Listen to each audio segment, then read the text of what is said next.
ঘরোয়া পদ্ধতিতে একদম সুস্বাদু ফুলকপির রোস্ট বানাচ্ছি। বন্ধুরা আমার পাশে থেকে দেখতে থাকো। রোস্ট বানানোর জন্য কিছুটা 2 চামচের মতো আমি নিয়েছি গোবিন্দভোগ চাল, শুকনো চাটুতে নেড়ে নিচ্ছি। তারপর আমি এটা পাউডার বানিয়ে নেব। তারপর আমি ঠান্ডা করতে দিয়েছি। এই সময় তেল নিয়েছি কড়ায়। তেল, এলাচ, শুকনো লঙ্কা, লবঙ্গ, দালচিনি, জিরে, তেজপাতা এই সমস্ত দিয়ে একটু নাড়াচাড়া করে ভেজে নেব। ভালোভাবে ভেজে নেব। তারপর আমি একটু আদা দিলাম, আদা দিয়ে নাড়াচাড়া করে নিলাম। তারপর আমি দিলাম টমেটো দিয়ে ভালো করে ভেজে নাড়াচাড়া করে নেব, একদম নরম করে নেব। নিয়ে এবার নুন দিলাম। নুন দেওয়ার পর ভালো করে নাড়াচাড়া করে একদম মিশিয়ে দেবো, আর টমেটোটা একদম নরম হয়ে যাবে। তারপর দেব কড়াইশুঁটি না দিলে ফুলকপির রোস্ট মানায় না, সেই জন্য কড়াইশুঁটি দিয়ে দিলাম। এরপর দিলাম হলুদ হচ্ছে কালারের জন্য হলুদ দেওয়া হয়, আর একটু ব্যাকটেরিয়ারও থেকেও আক্রমণের হাত থেকে রক্ষা করে।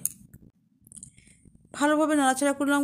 গুঁড়ো লঙ্কা তো দিয়েছি, আর দিলাম চিনিটা দিলে না দারুণ কালার হয়, আর স্বাদও খুব ভালো হয়। চিনি না দিলে কিন্তু তরকারিটার মানে কোনো রকম কোনো টেস্ট থাকে না, আর রঙটাও ভালো হয় না। সেই জন্য আমি চিনি দিলাম একটু, বা সবাই দেয়, আমিও দিলাম। আর দিলাম এটা ধনে, মৌরি, জিরে বাটা। আদা বাটা তো আগে দিয়েই আমি কষে নিয়েছি। এরপর এই মশলাটা দিলাম, দিয়ে ভালো করে নাড়াচাড়া করে অল্প পরিমাণ কিন্তু জল দেব, কারণ ফুলকপি তো আমি ভাপিয়ে নিয়ে ভেজে নিয়েছি, বেশি জল দেওয়ার দরকার নেই। এইবার ভালো করে নাড়াচাড়া করে কড়াইটায় নাড়তেই কড়াইটা সিদ্ধ হয়ে যাবে। বন্ধুরা আজ খুব শখ হলো ফুলকপির রোস্ট বানাতে, তাই এইভাবে বানালাম, আর অল্প জল ঢেলে দিলাম। আজকে শনিবার তো সেই জন্য এইভাবে বানিয়ে খেতে হবে, কারণ অন্য কিছু নেই। তবে আমার বেশিরভাগই নিরামিষ, আমি খাই, নিরামিষটাই পছন্দ করি। এইবার আমি ফুটতে থাকলো, একটু ঘি চামচ দিয়ে দিলাম, 1 চামচ ঘি দিয়ে দিলাম। ঘিটা আঁকে দিলেই হতো, কিন্তু পুড়ে নষ্ট হয়ে যাবে, গন্ধ থাকবে না, সেই জন্য লাস্টে দিলাম। আবার কাঁচা ঘি দিলেও আবার হয়, পরে দিলেও হয়, কিন্তু পরে আবার কাঁচা ঘি দেবো, সেই জন্য আমি ফুটন্ত অবস্থাতেই দিলাম। ফুলকপিও দিয়ে দিলাম, দিয়ে ভালো করে নাড়াচাড়া করে দিলাম। এই দেখো বন্ধুরা, এইটা আমি ঘরে বানিয়েছি। এটা হচ্ছে কসুরি মেথি এনেছিল, মানে 80% আমি প্রথম দিনে শুকনো করে নিতে হবে, তারপরের দিন একটু শুকনো করেছি। খুব ভালো কিন্তু হয়েছে, তোমরাও বানাতে পারো। পুরোটা যদি একদিনে শুকনো যায় খুবই ভালো। আমার কিন্তু মানে 80%-এর বেশি আমার একদিনই শুকনো করে নিয়েছি। তারপরের দিন একদম খনখনে শুকনো করে একদম মানে হাতে পাউডার করে নিয়ে রেখে দিয়েছিলাম। এই দেখো, সেই গোবিন্দভোগ চালটা আমি পাউডার করে নিয়েছিলাম, এটা টেস্টির জন্য দিলাম, খুব সুন্দর হবে। এই গোবিন্দভোগ চাল গুঁড়ো করে দিলে খুব সুন্দর হবে। ঘরে বানাচ্ছি তো এইভাবেই করতে হয়। এই দেখো, এইটা আমার 5 মিশুলি মশলার হচ্ছে পাউডার।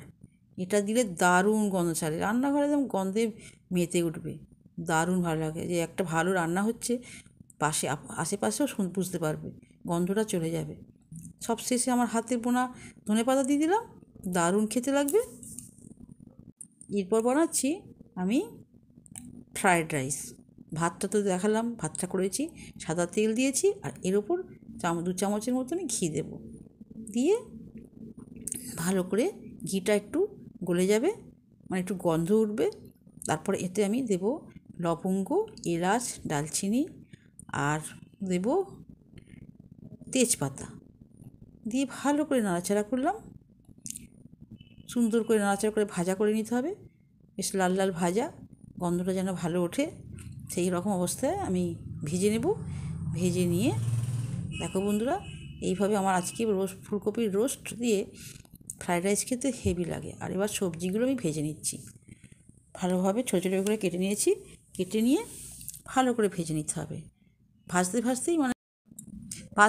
নরম হয়ে যাবে, সেই জন্য আমি ভালো করে ভেজে নিচ্ছি।